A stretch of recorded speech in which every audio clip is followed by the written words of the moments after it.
Sziasztok! Ebben a videóban itt mutatnám meg, itt vagyok Petersteknek a stúdiójában, őt itt nem mutatjuk, Kódlánytáp. Na szóval, köszönjél szépen! Sziasztok, üdvözlök mindenkit! A gép, amit láthattok a képernyőn, az egy épülőben lévő kis 775-ös config, budget config. Lesz róla videó, Peterstek csatornáján.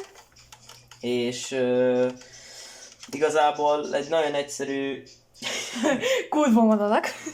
egy madaras gépítés lesz, E7400-as processzor, low profile, Intel stock cooler, lesz benne 2 vagy 4 GB RAM, meg egy Q600-as videókártya is, egy ilyen kb. 10-15 ezer forintból összehozható, szakszerű megoldásokkal létrehozott táppal rendelkező gép, egy 400-as Codegen táp lesz benne.